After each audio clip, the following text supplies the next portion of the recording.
Pasando y eso te iba a pedir, que lo pongas en grabación. Ok, vamos a comenzar,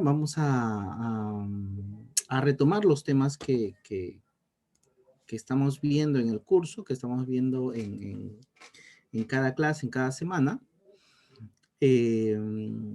Sabemos que el curso implica una revisión histórica es una revisión, como una revisión histórica de lo que sucede con la educación, ¿no? Con lo que se da en la educación, ¿no?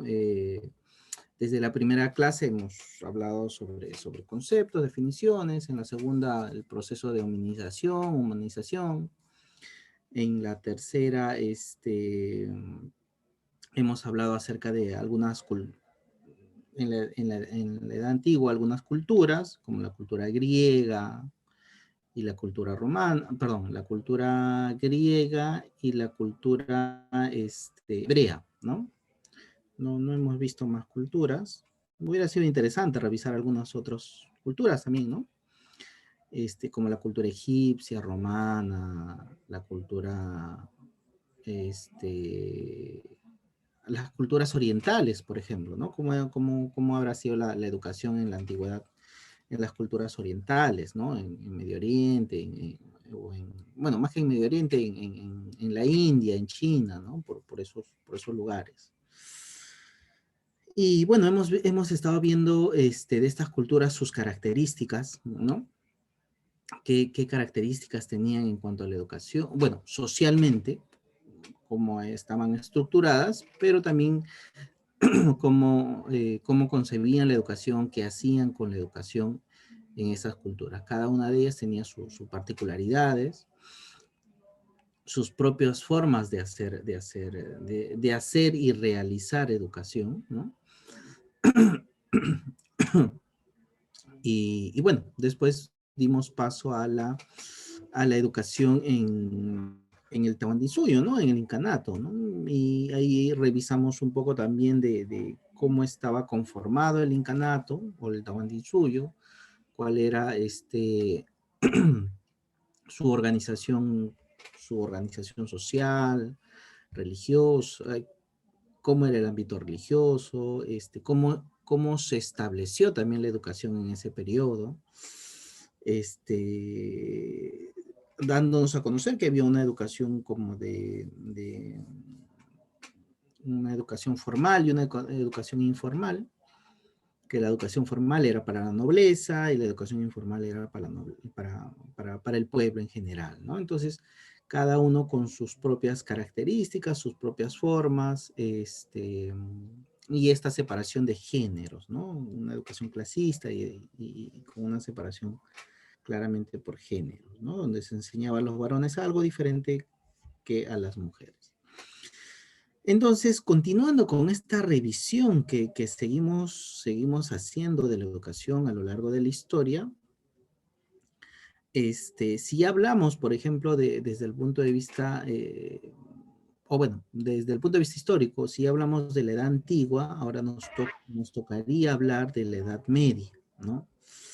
Y específicamente lo que vamos a revisar de la edad media es la educación cristiana, ¿ya?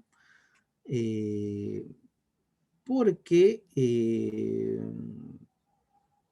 un poco para dar un panorama general, aunque va a haber un video que nos va a dar también un panorama bastante general también, nos va a ubicar un poco en el tiempo, en el espacio y qué pasó con el tema de la educación cristiana y cómo se sucedió, cómo surgió y todo ello.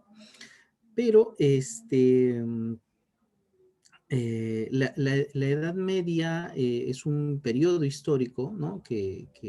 Donde se generan muchos cambios y uno de los cambios fundamentales que ocurre en la Edad Media es el nacimiento de un sistema social nuevo, ¿no? Que está impregnado por algo que se llama el feudalismo, ¿no? Em, la educación cristiana tiene su surgimiento, tiene su surgimiento un poco con los seguidores de Cristo, ¿no? O sea, que al principio el cristianismo, ¿no? El cristianismo al principio en sus inicios, ¿no? Fue bastante perseguido, ¿no? Por el Imperio Romano. Fue bastante perseguido y hasta que por el año, en el siglo, a ver, 1, 2, 3, en el siglo 3 hubo un emperador romano que se convirtió al cristianismo y al parecer, digo al parecer por una tipo de conveniencia, se convirtió al cristianismo y estableció como un mandato que el cristianismo se establezca en todo el Imperio Romano, ¿no? Y bueno, ahí tuvo un mayor auge, ¿no? Mayor auge y bueno, se inició como por ahí toda la corriente con mayor auge la corriente cristiana, ¿no? Fue creciendo y también fue volviéndose un poco más compleja, ¿no? Pero bueno, voy a enseñarles, voy a mostrarles un video donde nos habla de manera de una manera bastante particular cómo es que surge, el video se llama ¿Cómo surge la iglesia?, ¿no? O la historia de la iglesia, pero en esta historia nos va a dar a conocer cómo es que el cristianismo se ha ido extendiendo por todo el mundo, ¿ya? Y cómo se establece, qué sucesos históricos han pasado, sobre todo cómo surge en estos inicios que les acabo de comentar, cómo tiene su mayor esplendor en la Edad Media, ¿no? Porque en la Edad Media es donde la Iglesia o el Vaticano o la Iglesia Católica tiene el mayor poder. Prácticamente concentra todo el poder, ¿no? A nivel social, económico, político, territorial, etcétera, ¿no? No se podía hacer nada sin que la iglesia lo autorice, ¿no? Y entonces vamos a ver un video que nos va a explicar un poco el surgimiento de esto y cómo se ramifica, cómo tiene crisis también, cómo tiene sus crisis y cómo se comienza a dividir este gran poder de la iglesia cristiana y se comienza a dividir, ¿no? Con las reformas de Martín Lutero y luego cómo surgen otras corrientes del cristianismo, ¿no? La iglesia anglicana, la ortodoxa, etcétera, ¿no? Entonces todos esos avatares vamos a ir viendo que nos va a servir para ubicarnos un poco y luego hablar, ya, esa es la ubicación histórica que se va a tener y para luego hablar exactamente de lo que sucede con la educación, ¿no? ¿Qué es lo que ocurre con la educación y cómo se establece? Ok, entonces, si me das acceso para compartir, por favor, por ahí si me dan acceso para poder compartir.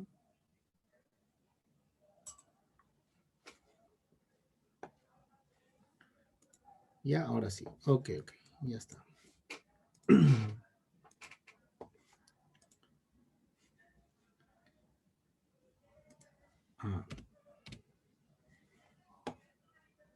Entonces, prestemos atención qué es lo que pasa. Todo empieza aquí, con el pueblo judío. Un pequeño pueblo que ha sido dominado a lo largo de muchos siglos por... Ustedes recuerdan que cuando hablamos de la cultura hebrea, ¿no?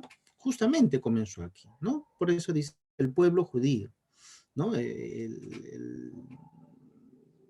Donde el patriarca era Abraham, ¿no? En toda esta zona de Palestina. En toda zona, esta zona le llaman, era conocida como la media luna fértil, porque podían aprovechar muy bien sus tierras. Y alrededor de esta zona se crearon otras culturas muy poderosas, muy grandes, como la cultura egipcia, estuvieron por ahí también los fenicios, estuvieron la cultura mesopotámica, etcétera, ¿no? Pero surge acá, ¿no? Este es el mar, ¿no? El mar Mediterráneo, Italia, por acá está Grecia, ¿no? Recuerdan que hablamos de Grecia, de la cultura griega, está por acá, ¿ya? Y bueno, continuamos. Acá está España, esto es Europa, ¿no? Portugal, España, Francia, Italia, Alemania, etcétera, ¿no? Acá está Inglaterra, o sea, les comento esto para que se ubiquen, todo esto es África, ¿no? África, el Líbano, Marruecos, Túnez, etcétera, ¿no? Por acá está Egipto. Lo digo un poco para que se puedan ubicar, ¿ya? Y este es el Atlántico, ¿no? Este es el Atlántico y este es el mar Mediterráneo. Ok. Entonces continuamos. Ha sido dominado a lo largo de muchos siglos por los... Un pequeño pueblo que ha sido dominado a lo largo de muchos siglos por los imperios poderosos de la zona. Es un pueblo especial, porque ha desarrollado la idea de ser el pueblo elegido por Yahvé, su Dios, y además esperan que un día Dios les envíe un Salvador, un Mesías, que les libere. Alrededor del año cero, la situación de este pueblo no es buena. Está dominado por el Imperio Romano y al mando de unos dirigentes totalmente despreocupados de su gente. Y justo en ese momento llega él, Jesús, un hombre de familia humilde que durante sus 3 últimos años de vida se dedica a predicar, a difundir un mensaje muy potente y novedoso para aquella cultura. Fíjate, a través de su mensaje insiste a la gente del pueblo llano a ser solidarios unos con otros, y a los ricos los critica de forma dura e hiriente. Era un hombre con mucho carisma, por lo que resultó muy convincente y reunió muchos seguidores. De hecho, empieza a pensarse que Jesús es Cristo, el enviado de Dios que tanto tiempo llevan esperando. Se hace tan popular que se convierte en una figura muy incómoda para las autoridades judías y acaban matándolo en la cruz. Pero con ello no consiguen su objetivo. Como sabes, Jesús tuvo 12 grandes discípulos, los 12 apóstoles. Estos se convierten en los grandes profetas de su mensaje, primero en Judea, pero luego, al ser también perseguidos, se dispersan a lo largo del imperio. Ahora, estos tienen sus seguidores, a los que llamarán cristianos, y así se van creando comunidades de cristianos. Estos van organizándose y colocan al frente de cada una de ellas un supervisor, el obispo. Y siguen las persecuciones. De hecho, durante diferentes épocas las autoridades del imperio persiguen e incluso condenan a muerte a los llamados cristianos. Surge así la figura de mártir. Todo cambia en el 313. Los seguidores de la nueva religión son cada vez más, y el emperador de entonces, Constantino, quiere tenerlos de su lado. ¿Qué hace entonces? Legaliza el cristianismo. Así se acaban las persecuciones y para el siglo V el cristianismo se extiende ya por todo el imperio. Pasa a convertirse así en la religión oficial. Y se seguirá expandiendo hacia el norte poco a poco.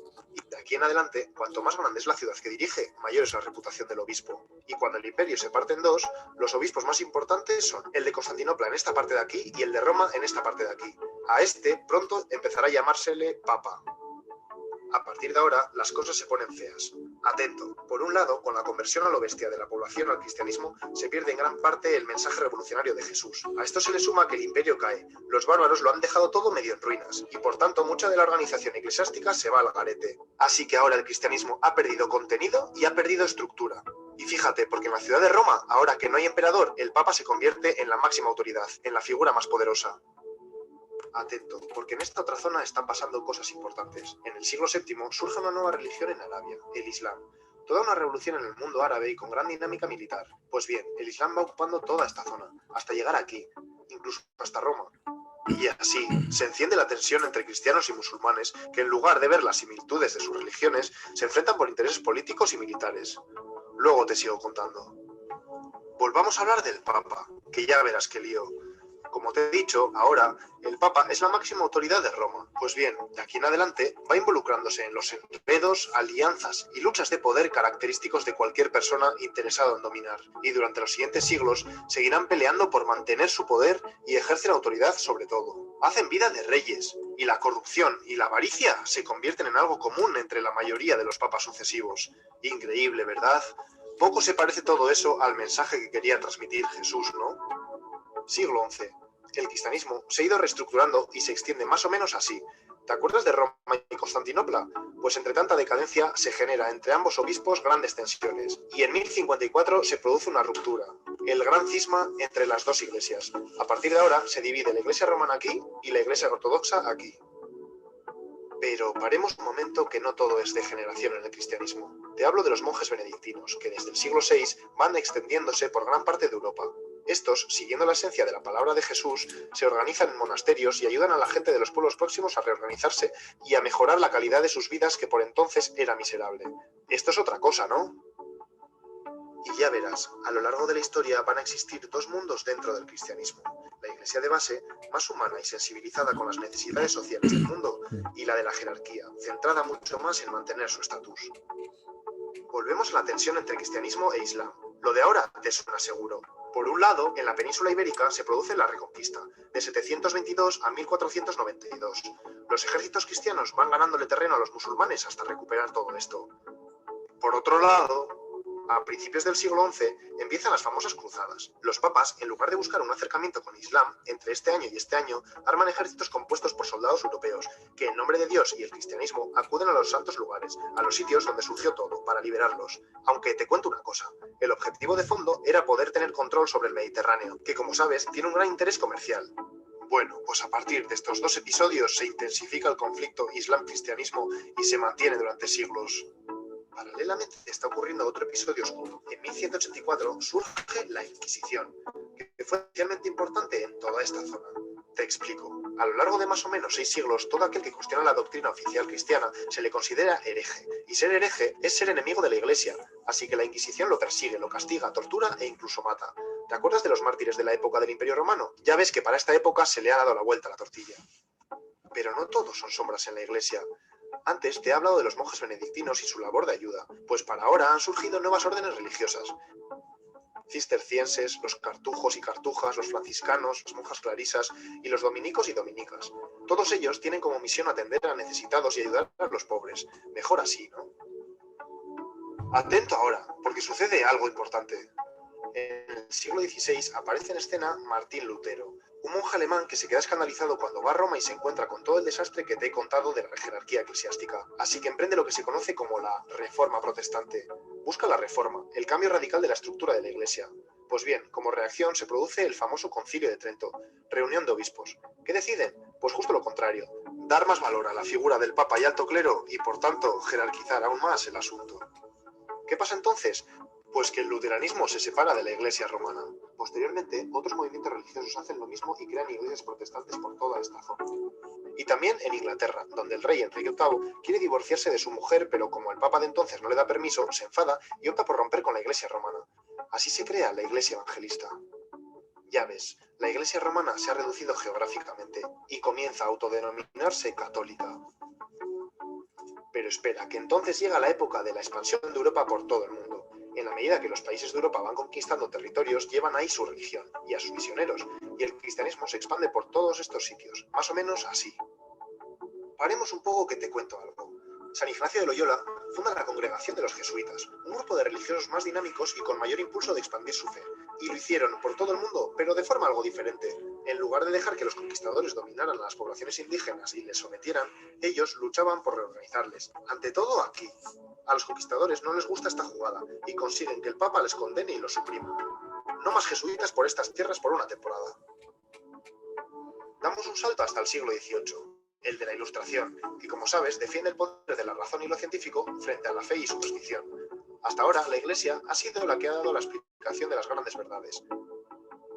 Pero ahora surge una marea de movimientos ideológicos, sociales y científicos revolucionarios y la Iglesia siente que son una amenaza de su dogma, por lo que adopta una actitud a la defensiva. Como reacción, se opone e incluso ataca a todo aquel que cuestiona el pensamiento religioso. Es necesario un nuevo concilio. Vaticano I en el siglo XIX. Reunión de obispos otra vez. Decisión. Se afianzan aún más en la postura de que la religión es la fuente de las máximas verdades. Ya ves, la Iglesia no consigue ir a la par de los nuevos descubrimientos y de alguna forma queda automarginada. Menos mal que la moneda tiene otra cara. No te olvides que en contraposición a todo esto que te cuento, sigue existiendo una gran dinámica religiosa. En estos siglos se crean cientos de congregaciones religiosas para salir de ese estancamiento. Extender así, a lo largo del planeta, la vida cristiana. Y además, hacer una labor humanitaria y de ayuda para mejorar la sociedad. Llega el siglo XX. Con todos los desastres de las guerras mundiales y ante el encierro del pensamiento de la Iglesia que te he contado, progresivamente surge la teología de la liberación. Los seguidores de la teología de la liberación desean un cambio en la dinámica que ha adquirido la Iglesia, y así centrarse en los verdaderos problemas sociales del mundo para solucionarlos. La teología de la liberación adquiere tanta fuerza que provoca un nuevo concilio, el del Vaticano II. En el concilio se decide apostar por este cambio, ya era hora. Sin embargo, en las décadas siguientes, Ese espíritu del concilio no llega a cuajar tanto como se esperaba dentro de la jerarquía eclesiástica. Eso sí, en numerosas zonas del planeta sigue habiendo una dinámica de personas cristianas que continúan siendo fieles al mensaje de Jesús y que buscan la solidaridad entre gentes y pueblos. Hemos llegado a la actualidad. Ok.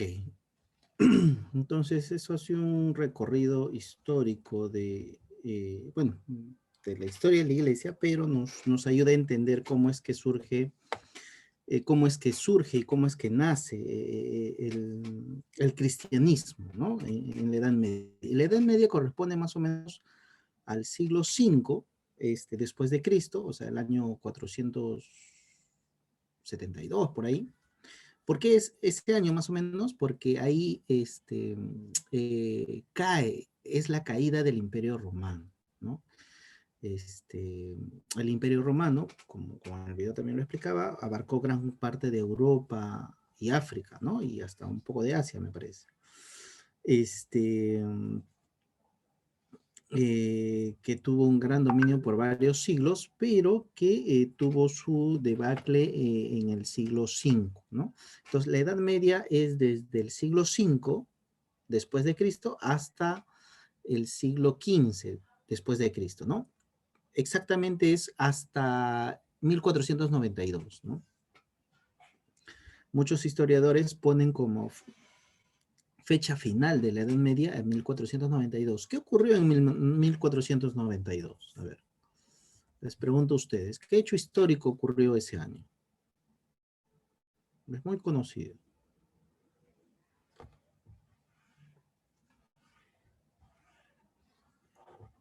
¿Qué ocurrió en 1492? Descubrimiento de América. Claro, es el descubrimiento de América, ¿no? Entonces, ahí muchos historiadores ponen esa fecha como, o ese año como el fin de la Edad Media, ¿no? Y para ubicarlas un poquito, cómo era la Edad Media, les voy a hacer referencia de algunas películas, ¿no? O sea, conocidas, ¿no? Por ejemplo, ¿no? ¿Ustedes han visto Corazón Valiente? La película Corazón Valiente. Sí, profesor. Sí, Claro, profesor. claro, Sí, ¿no? Entonces, yo no. entonces, para que la vean, ahí les doy. Es de este libertador William Wallace, ¿no? Un escocés, ¿no? Les sugiero que lo vean, ¿no? Entonces, esto está ambientado en la Edad Media, ¿no? Donde hay reyes, ¿no? En la Edad Media surgen los reinados, ¿no? Caen estos imperios y surgen los reinados, ¿no? Surgen los señores feudales. ¿Quiénes son los señores feudales? Los señores feudales son dueños de tierras, ¿ya? Son dueños de tierras. En la Edad Media no se da, en Europa sobre todo, no se da la esclavitud, o sea, ya no hay esclavos, pero sí hay dueños de tierras, ¿no? ¿Y qué hacen los dueños de tierras? Al pueblo les alquilan, ¿no? Sus tierras, pero los alquilan con unas condiciones muy, muy, muy paupérrimas, ¿no? Y prácticamente el pueblo lo que hace es trabajar las tierras del señor feudal y darle casi toda su producción a los reyes. Y es más, y pagan impuestos todavía a los pobres, ¿no? Entonces, había una división de clases bastante clara, ¿no? Donde estaba el pueblo, el señor feudal, el reinado y el papa, ¿no? En la pirámide estaba el papa, ¿no? Los reyes y los papas, ¿no? Que eran la élite, ¿no? Y otra película, por ejemplo, no sé si ustedes han visto la película Robin Hood, ¿no? También está ambientado, ya, también está ambientado en la Edad Media. Ustedes no sé si han visto estas historias ¿cómo se llama? Del Rey Arturo, ¿no? También. Ya, también está ambientado en la Edad Media. Y si ustedes recuerdan esas películas, una película bastante conocida, por ejemplo, Cher, ¿no? Ese dibujito animado. También. Tiene una ambientación, ella ha visto todo, Viviana. Tiene una ambientación en la Todo Edad el Media. dibujito, nomás. ¿Por qué no nos deja en tareas de Shrek? Ya, pueden verlo, ¿no? Entonces todo está ambientado en la Edad Media donde hay reinados, ¿no? Hay castillos, hay reinados, hay señores feudales y hay el pueblo. Y el pueblo generalmente trabaja la tierra o es carpintero, ganadero, pero hay sobre todo estos reinados. Estos señores feudales se van a liar, ¿no? Algunos se van a liar para jurar fidelidad a un rey, ¿no? A un rey.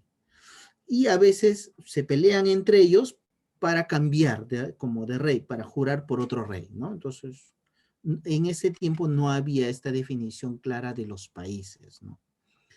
No había, eso viene después ya, es algo más después eso surge ya después de la Revolución Francesa y todo, que lo vamos a ver más adelante. Pero un poco les cuento estas cosas para que se ubiquen, cómo era el entorno, cómo podía ser el entorno social, el ambiente, qué características podía tener esta Edad Media, qué se suscitaba en esta Edad Media, qué hechos podían estar pasando en esta Edad Media, ¿no? Entonces, les repito, es claramente esta división de estructura social donde está el pueblo, el señor feudal, los reyes y el papa, ¿no? Como hemos visto ahí también en el video, la iglesia, al caer los imperios, la iglesia comienza a tener mucho poder, muchísimo poder. Y tiene tanto poder que muchas veces los reyes deciden, los reyes van a consultar al Vaticano o al Papa y el Vaticano toma muchas decisiones, ¿no? Toma muchas decisiones, adquiere muchísimo poder. Recordemos que, bueno, tengamos en cuenta que en esas épocas tampoco no había, ahorita vamos a entrar un poquito más en el tema educativo,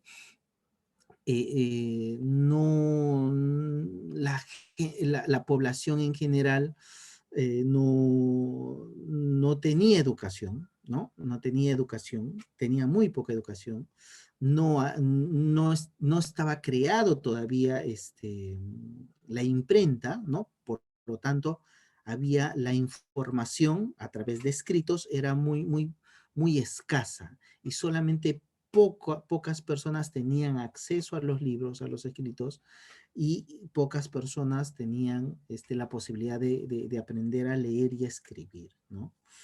La mayoría de la población era analfabeta, no tenía información, y como la iglesia tenía mucho poder, la iglesia era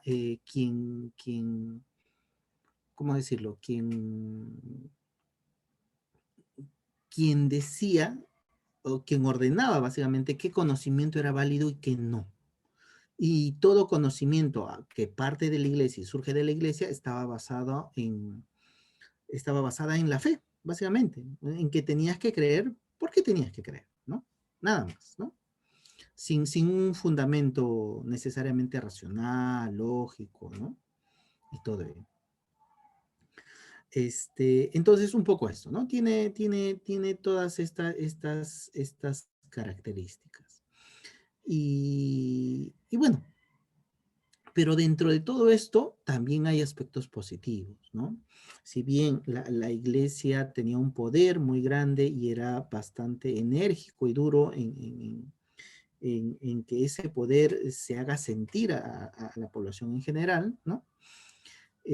También había parte de la iglesia que eran como estos monjes benedictinos, ¿no? Que recorrían gran parte de Europa, ¿no? Y también llegaron a América con esta idea inicial, ¿no? El video también lo menciona, ¿no? Con esta idea inicial con esta idea inicial de Jesucristo, ¿no? De Jesús, ¿no? De tratar de mejorar la calidad de vida de la población en general, ¿no? Y fueron ellos quienes, a través de ciertas acciones, de ciertas actividades, ellos colaboraron en tratar de establecer o que la gente pueda participar lo más posible en educación, ¿no? Pueda participar lo más posible en algunas escuelas, en algunos centros donde se hacía educación, ¿no? Eso como un rasgo positivo de ese periodo. Y otro rasgo positivo también es que fueron la Iglesia Católica específicamente quien creó y fomentó lo que hoy en día conocemos como universidades, ¿no? Entonces surge de ahí, surge desde esta Iglesia Católica, ¿no? Y nada, es un poco para pintarles el panorama, para darles a conocer cómo es el contexto, ubicarlas un poquito, para entrar ya a lo que nos compete, ¿no? O sea, cómo era la educación en esa Edad Media, ¿no? ¿Cómo era la educación? ¿Cómo se daba? ¿Cómo se establecía? ¿Cómo se ejercía? ¿En qué lugares se ejercía? ¿No? ¿De qué manera se ejercía? Y sobre todo en los lugares donde se estableció la educación. Ya, entonces vamos a entrar de lleno a la educación en este periodo. Una pregunta, Viviana. Veo que acá hay un tiempo. Solo queda ¿Va a un seguir de minuto. corrido? No, Sí, queda un minuto y se va a cortar. se va a cortar. Ok, ya. Entonces, lo cortamos y volvemos a ingresar. ¿Algo Ya, así? profesor. ¿Ya? Cortamos y volvemos a ingresar. ¿Es el mismo link? Sí, profesor, es el mismo. Ya, ok. Entonces cortamos y volvemos a entrar, ¿ya?